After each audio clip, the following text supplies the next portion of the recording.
Seu texto não é o problema. Existe um erro que acontece antes da primeira palavra que você escreve no seu texto e é ele que decide se seu copy vai converter ou não. E quanto mais você escrever sem resolver isso, mais difícil vai ser enxergar o verdadeiro problema. Então fica até o final desse vídeo, porque o que eu vou te mostrar aqui muda a forma como você começa qualquer projeto de copy daqui para frente. Bom, por que que só o texto puro não funciona?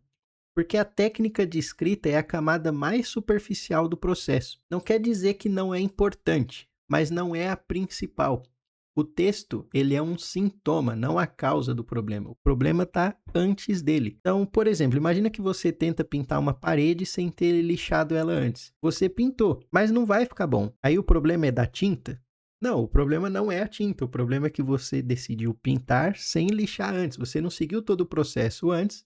E aí agora ficou ruim. Então aqui um exemplo. Imagina uma nutricionista que decide lançar um e-book de 30 dias para emagrecer com saúde. Aí ela decide contratar um copywriter para fazer a página de vendas dela. O copy fica excelente. Os depoimentos bem posicionados, a headline chama atenção, os CTAs estão objetivos, com bastante urgência, mas a conversão fica uma porcaria, fica 0,4%. Horrível. Aí vamos pensar nessa oferta. Para quem é esse método? São para mulheres no climatério? São para mães que não têm tempo? São para atletas de alta performance? São para bodybuilders que precisam secar para um evento? A oferta não está clara. Então, se você não sabe para onde vai, qualquer caminho serve, como já diria Alice no País das Maravilhas, né? Então, o copy pode estar perfeito. A estrutura podia estar toda certinha. Mas se você tentar falar com todo mundo, você acaba não falando com ninguém. Imagina que você está com uma dor de dente. Você decide tomar um analgésico, a dor passa por algumas horas, mas seu dente continua estragado.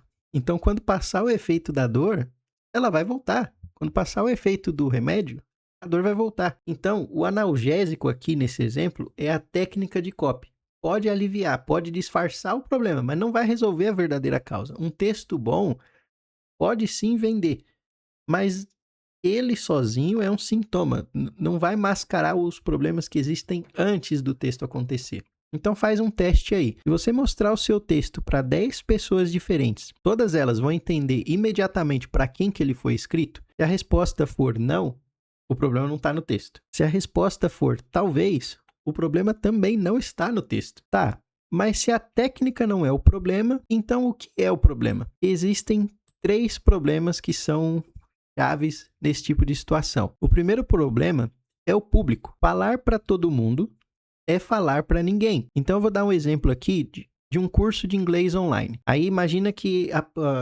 o público ali que definiram é para quem quer aprender inglês do zero ao avançado. É muito genérico. Não vai converter. Pode já ter funcionado lá atrás, numa época em que o nível de consciência do mercado era outro, tinha menos players e tudo mais. Poderia funcionar antes. Hoje em dia já não funciona mais. Agora imagina que você define que seu público é inglês para profissionais de TI que precisam participar de reuniões em inglês sem travar. É específico para um público. Então ele gera identificação. Se a pessoa é do público, vê essa mensagem, ela vai pensar, é exatamente o meu caso. Eles conseguem resolver o meu problema. Outro exemplo aqui. Imagina uma agência de social media. Aí o público dela, para empresas que querem crescer nas redes sociais. Outra vez, é muito genérico. Os donos de empresa, eles vendo esse tipo de coisa, eles vão pensar que a sua agência é um pato. O que é um pato? O pato ele anda, ele nada, ele voa, mas ele não é o melhor em nenhuma das 3 funções. E o público de empresários não está buscando patos para contratar, eles buscam especialistas. Então agora dá uma olhada nessa. É a mesma agência de social media, só que define que o público é para clínicas odontológicas que querem lotar a agenda com pacientes particulares. O alcance é menor, é óbvio, mas a conversão é muito maior. Porque o dono da clínica que vê isso aí, ele sente que essa agência entende o meu negócio. Então é muito mais provável ele confiar em uma agência especializada do que em uma genérica de esquina. Mesmo que você não seja de esquina. Mas se você está tentando mirar em todo mundo, você não vai chegar em ninguém com confiança, com precisão. Então se você delimita bem o público da sua mensagem, aquele público específico vai entender que é para ele. Todo o resto que vê aquilo vai ver, bom, aquilo não é para mim, e sai da mensagem. E tudo bem, porque você não queria essas pessoas mesmo, você quer um público específico. O principal aqui é seja específico. Então, ao invés de para quem quer ganhar dinheiro extra, Mude para mães em licenças maternidade que querem uma renda própria sem sair de casa. Ao invés de para empresas que querem vender mais, muda para e-commerces de moda feminina com ticket médio entre R$150 e R$400. Seu público precisa ser específico e bem definido. E aí a gente vai para o segundo problema aqui, que é a promessa. Uma promessa ou benefício muito vago não interessa ninguém. A transformação, ou a promessa, ou o benefício, ele precisa ser específico. E aqui eu trouxe exemplos de nichos diferentes para você entender o porquê que a promessa precisa ser específica. Então vamos para uma loja de suplementos. Imagina que a promessa da loja A é melhore sua performance. Mais genérico que isso, impossível, né? E a loja B tem a seguinte promessa: ganhe 2 quilos de músculo em 8 semanas sem cortar o carboidrato. Essa promessa aqui tem 3 elementos que a primeira não tem. Ela tem um resultado mensurável, que são os dois, ganhe 2 quilos de músculos. Ela tem um prazo concreto para acontecer, então 8 semanas. E ela antecipa uma objeção das pessoas, que é sem cortar carboidrato. Outro exemplo, para contadores agora. Imagina que o contador A, a promessa dele é: ajuda sua empresa a ter a contabilidade em dia. E o contador B, a promessa é: reduzo a carga tributária de MEIs e IMS em até 30% dentro de 60 dias, sem você precisar entender nada de imposto. Essa promessa, ela vende um resultado específico para uma dor específica, então, ou seja, ela reduz a carga tributária para MEIs e IMS. Se você é um MEI ou uma ME, você sabe, bom, ela resolve o meu problema, que é reduzir a carga tributária em até 30%. Quebra uma objeção comum, que é sem precisar entender nada de imposto. Uma objeção comum das pessoas é não entender os impostos. Ela é mensurável, porque ela reduz em até 30%. E ela tem um prazo concreto dentro de 60 dias. Outro exemplo aqui para médicos. Vou te ajudar a se sentir melhor. Versus, em 3 sessões, você vai conseguir dormir 7 horas seguidas sem acordar no meio da noite. Ambos podem ser bons médicos, mas o segundo exemplo te fez visualizar um resultado. Então, uma promessa fraca, muitas vezes, ela é aquela que você não consegue imaginar ela acontecendo com você, porque ela é muito genérica. Uma promessa mais específica, mensurável e factível, é provável da pessoa se imaginar chegando naquilo. Aqui tem outros exemplos, então uma promessa vaga. Ao invés de aprenda a investir melhor, muda para uma promessa mais específica. Faça seu dinheiro render mais do que a poupança sem precisar entender nada da bolsa. Outro exemplo aqui, melhore sua comunicação. Troca para uma promessa mais específica. Fale em público sem travar, mesmo que hoje você fique vermelho só de se apresentar. Além do público e da promessa, um terceiro problema está no posicionamento. Imagina que você vai num evento e tem um monte de opção de food truck lá. E aí um deles tem uma placa escrito o melhor hambúrguer da cidade. E o outro tem o único hambúrguer sem glúten da feira, feito com pão de batata doce. Se você é celíaco, você nem precisa ler o restante das placas. O posicionamento dessa hamburgueria já fez esse trabalho por você. E veja que ela nem precisou atacar o concorrente para vencer. A outra hamburgueria que diz que é o melhor, todo mundo pode dizer isso. Qualquer um pode escrever: eu sou a melhor hamburgueria da cidade. Não é um argumento tão forte, porque ele é muito subjetivo. Qualquer um pode dizer. Se você trocar essa mensagem da sua marca, trocar de logo para outra, ninguém vai perceber a diferença. Agora, um posicionamento único, específico, é o único hambúrguer sem glúten da feira, feito com pão de batata doce, é mais fácil de associar à sua marca. E é mais fácil de filtrar as pessoas. Então, em resumo, o posicionamento, ele responde 3 perguntas. Por que você? Por que essa oferta? E por que agora? E aqui eu trago exemplos. Então imagine um curso de gestão financeira. Existem centenas de cursos de gestão financeira aqui no Brasil. Se você criar um novo curso que diz apenas que aprenda a organizar suas finanças, vai competir com gigantes que já estão consolidados no mercado, como a Natália Arcuri, Gustavo Cerbasi e outros tantos criadores ali. Você vai ser só mais um num mar infinito de possibilidades. Agora imagine um curso que diz gestão financeira para autônomos que têm renda variável e não conseguem se planejar. É um ângulo muito menos explorado. O posicionamento, ele resolve a questão do porquê esse e não outro. Novamente, o público, ele pode ser menor do que o público amplo. O público de profissionais autônomos é menor do que o resto do Brasil. Óbvio, ok. Só que a mensagem para esse público em específico vai ficar muito mais forte. Então é melhor você ter uma boa parte de uma fatia menor do que ter nada de um público gigante. Outro exemplo aqui de escritórios de advocacia. Advogados especializados em direito do trabalho. Você e a torcida do Corinthians inteira, né? É muita gente, muitos escritórios de direito trabalhista. Agora imagina que o posicionamento é: defendemos trabalhadores de call center demitidos sem justa causa. Sabemos exatamente quais cláusulas os empregadores tentam esconder. Esse posicionamento, ele diz para quem é, sinaliza um conhecimento específico e ainda gera confiança nesse público em específico. Outro exemplo, consultoria de marketing. Posicionamento genérico. Consultoria de marketing digital para empresas. Mais genérico do que isso, impossível. Ao invés disso, um posicionamento: ajudo clínicas de estética a lotar a agenda usando só o Instagram, sem anúncio pago. Outro exemplo aqui, mentoria de carreira para quem quer crescer. Ao invés disso, mentoria para profissionais de RH que querem sair do operacional e virar gestores. Percebe que essas promessas, elas são mais específicas, ela explica por que escolher você, por que essa oferta e por que agora. Tá, mas então isso quer dizer que eu tenho sempre que ter produtos em nichos menores? Eu não posso criar nada para um público muito amplo? Não, nunca confunda isso, inclusive, porque o que eu quis dizer quer dizer que você não vai tentar vender para todo mundo no mesmo texto. Você pode fazer textos diferentes para cada fatia de público.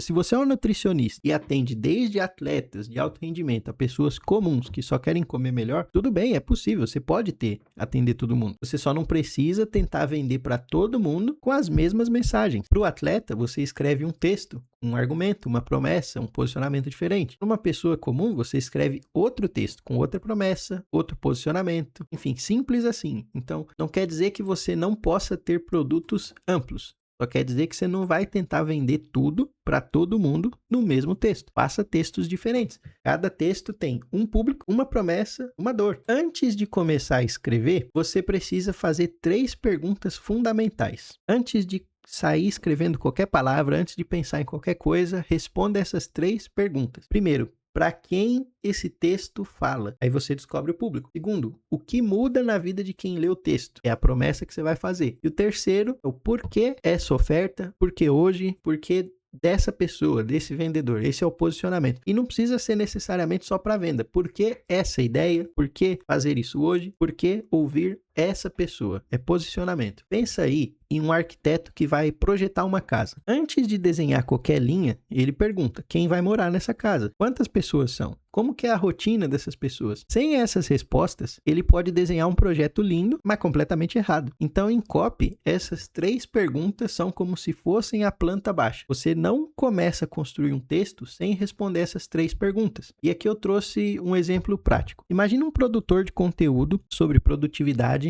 que decide lançar um curso. Antes de sair escrevendo, ele responde as 3 perguntas. Para quem? Para profissionais CLT que trabalham em home office e sentem que o dia acaba sem ter feito o que importava. Tá claro quem é o público. Profissionais CLT que trabalham em home office. O que muda? Qual que é a promessa? A pessoa vai terminar o dia de trabalho às 18 horas com as tarefas prioritárias feitas, sem levar trabalho para a noite. E por que por que agora? Porque o método foi desenvolvido especificamente para quem trabalha de casa, com filhos e distrações domésticas. Não é uma adaptação qualquer do método GTD, que é Get Things Done. Perdoe meu inglês, né? É um sistema novo. Não é uma adaptação desse método que todo mundo já conhece. É um sistema novo. Então, as perguntas estão bem respondidas. Pronto. A partir daí, o seu texto ele é consequência. O título, a abertura, o argumento central e o CTA já estão praticamente escritos. Foram respondidos ali. Agora é você escrever. Vai ficar até muito mais fácil para você escrever agora que tem essas perguntas respondidas, que você tem essas respostas, você tem o caminho. E o seu papel como copy, inclusive, é extrair essa clareza dos seus clientes sempre que for necessário. Então, quando você receber as informações para escrever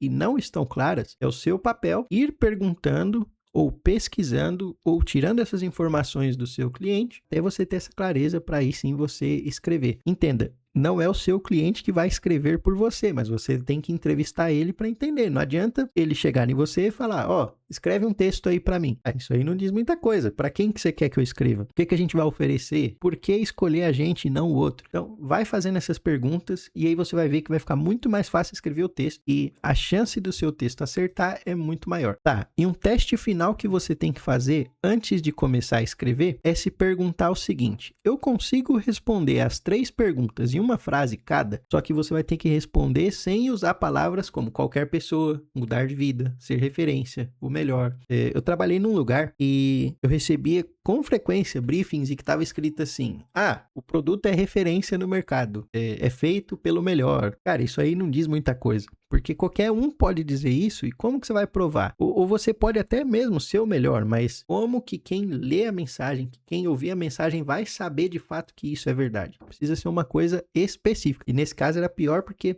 praticamente todos os briefings tinham as mesmas informações. Então, obviamente, nunca vai dar para escrever uma mensagem precisa se as informações forem genéricas. Então, se uma das respostas vier muito genérica com essas palavras, provavelmente ainda não tá bom para você começar a escrever. Você precisa de mais informações. E aí fica uma dica, que é as respostas que você conseguir de promessa, muitas vezes elas acabam virando a headline e o seu argumento central. Vou dar o exemplo prático aqui, ó. Desse produtor de conteúdo aí que decide lançar o curso de produtividade.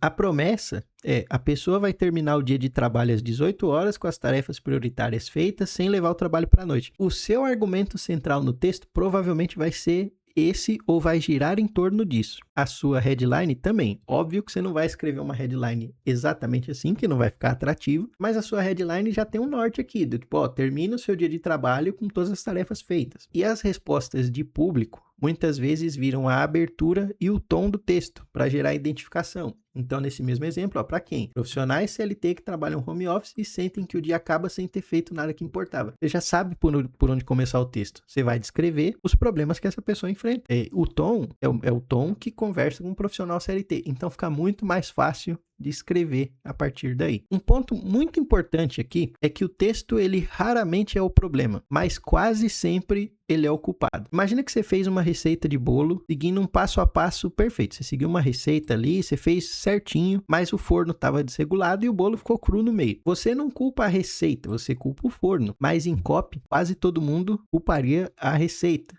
Então, antes de escrever, cheque o forno. Porque se der errado, vão culpar o texto. Então, antes de mexer em qualquer parte do texto também, tenta identificar em qual dessas partes está causando o problema. O problema é o público? Está muito genérico? Não está específico? Está no público errado? O problema é a promessa é muito fraca, é muito genérica, ou é uma promessa que não interessa ao público. O problema é o posicionamento, está genérico, qualquer um concorrente poderia dizer essas coisas. Se você, no caso, não conseguir identificar isso, você pode até ajustar o seu texto, mas você vai ficar no escuro e vai depender da sorte e provavelmente o problema vai continuar. Então não existe mágica, existe processo. O processo está em investigar essas três questões: o público, a promessa e o posicionamento. Bom, se você gostou desse vídeo, deixa seu like, se inscreve no canal. Pretendo trazer mais conteúdos aqui sobre copy. Se você gostou do formato, quer deixar algum comentário ou ficou com alguma dúvida, quiser debater, conversar comigo sobre, campo de comentários está aí. Vou responder todos que comentarem. Grande abraço, se inscreve no canal aí. Tudo de melhor sempre. Boa escrita, bons textos, boas vendas e até mais. Até o próximo.